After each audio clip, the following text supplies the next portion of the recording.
संयुक्त संसदीय समितीकडे पाठवायचा विचार करतात. त्यांनी कुठेही पाठवू द्या. अमित शहा नेमकं काय म्हणाले तुम्हाला कागदपत्र दिले? काय म्हटलं त्यांनी, आम्ही चौकशी वगैरे करतो. काही आश्वासन वगैरे दिलं का तुम्हाला? तुम्ही 5 दिवसांनंतर त्यांना भेटले म्हणून. पाहू साहेब, बेस्टच्या निवडणुकीमध्ये दोन्ही ठाकरे बंधूंनी बघा, माझ्याकडे याविषयी माहिती नाही. मी परत मगाशी हे उत्तर दिलं, कारण मी या विषयात फार लक्ष दिलं नाही. या पदपेढ्यांच्या निवडणुका या बेसिकली ज्या ट्रेड युनियन्स असतात त्यांची ताकद काय याच्यावरती असतात. माझ्याकडे पूर्ण माहिती नाही काय झालंय ते.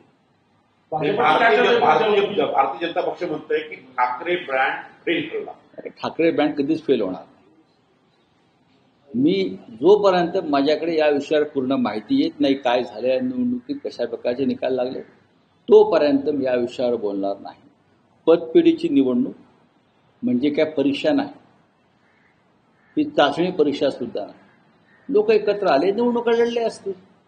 ज्या युनियनचे जास्त सदस्य असतात बरं का, तिथे बऱ्याच काळापासून शरदराव यांची निवड हे आहे, आणि शरदराव यांचं बहुमत महानगरपालिकेच्या त्या युनियनमध्ये असल्याची माझी माहिती आहे, मला माहिती नाही.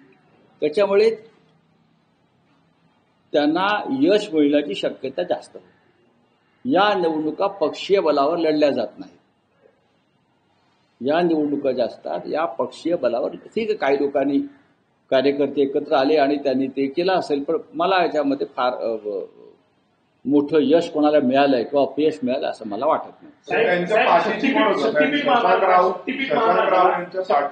शशांक राव यांचं पॅनल जिंकलं असं मला कोणतरी मेसेज करतो.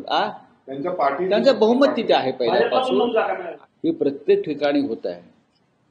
तुमची जी यंत्रणा आहे ही अपघात झाल्यावर तिथे जाते. अपघात टाळण्यासाठी तुम्ही काय करताय? मुंबईसारख्या महानगरपालिकेला गेल्या 3 वर्षापासून कोणाचंही नेतृत्व नाही लोकप्रतिनिधींचं.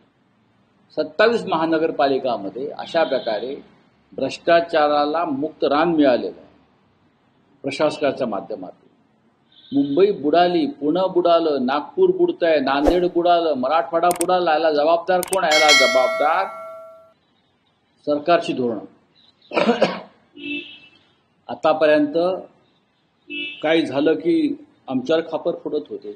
आता 3 वर्ष तुमच्याकडे आहे ना प्रशासनाकडे.